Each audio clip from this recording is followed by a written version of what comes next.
صدر محفل آبروئے علم و ادب محترم فضیلت الشیخ ڈاکٹر عبدالصبور مدنی حفظہ اللہ، نازش علم و ادب، اساتذہ کرام، منتظمین ندوۃ الطلبہ اور سامنے تشریف فرما گلشن رسول کے طیور خوشنوا، میں ایک چراغ ہوں دیوار ہے نہ چھت میری، میں ایک چراغ ہوں دیوار ہے نہ چھت میری، ہوائیں کرتی ہیں پھر بھی مخالفت میری، میں بادشاہ ہوں گزرے ہوئے زمانے کا، میں بادشاہ ہوں گزرے ہوئے زمانے کا، سمٹ کے رہ گئی یہ گھر میں سلطنت میری۔ حضرات، یہ اس زبان کا تعارف ہے جس کے نام پر ہم اور آپ اکٹھا ہوئے ہیں۔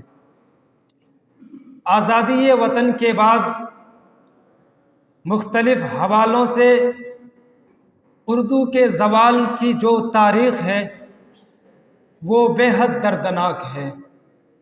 جس طرح دوسرے تعلیمی اداروں میں اردو کا معیار گرا ہے، اسی طرح مدارس میں بھی اردو کمزور ہوئی ہے۔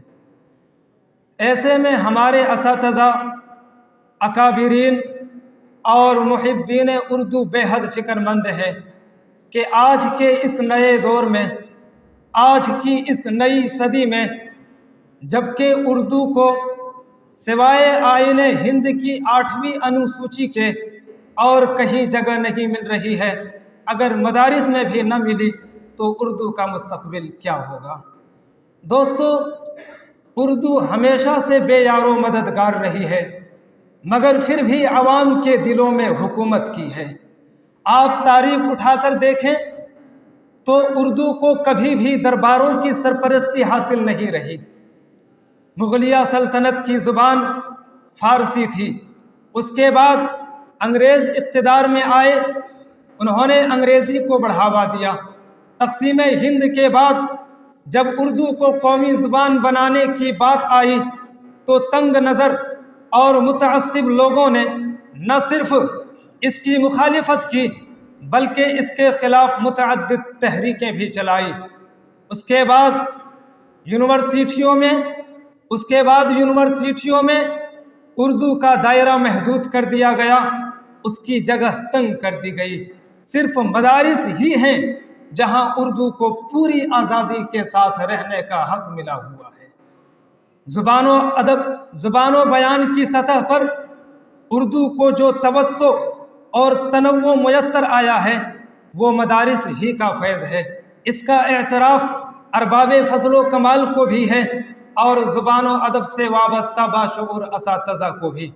مدارس نے اردو کی جو خدمات انجام دی ہیں وہ ناقابل فراموش ہے۔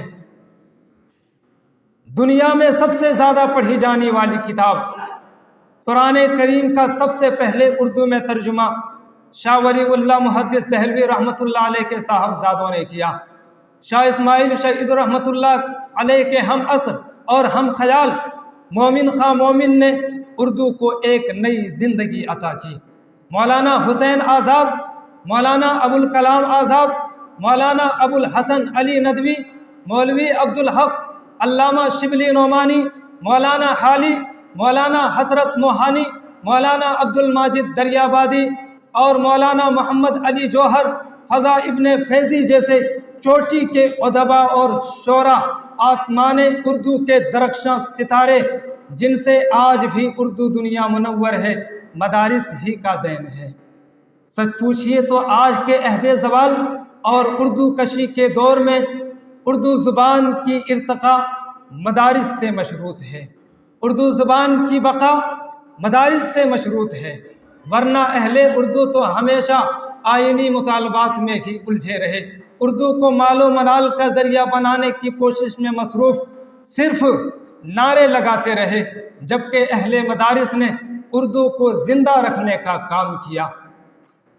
انہوں نے اردو زبان کو رزق کا نہیں بلکہ انہوں نے اردو کو رزق کا نہیں بلکہ عظیم ترین قدیم سرمایہ، اپنے مذہب کی اساس اور آثار اسلاف سے آگہی کا ذریعہ بنا کر لاکھوں کی تعداد میں اپنے طلباء کو اردو زبان سکھا کر دنیا کے گوشے گوشے میں پھیلا دیا۔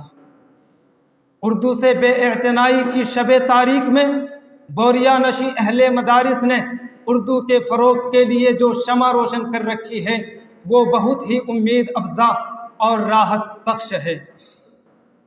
لیکن پچھلے کچھ سالوں سے مدارس میں اردو کے ساتھ جو بے اعتنائی برتی جا رہی ہے، اس سے اردو کا مستقبل بہتر نظر نہیں آ رہا ہے۔ اہل مدارس ماضی کی طرح آج اردو کے لیے پرجوش نظر نہیں آ رہا ہے۔ المیہ یہ ہے کہ جس طرح ہم نے اپنی مذہبی زبان عربی کا حق ادا نہیں کیا، اسی طرح ہم اردو سے بھی منہ موڑ رہے ہیں۔ مدارس میں یہ جو اردو کا معیار گرا ہے، اس کے اسباب و علاج کیا ہو سکتے ہیں؟ اسی مناسبت سے آج برنامج اتقان کی یہ 6 نشست منعقد کی گئی ہے۔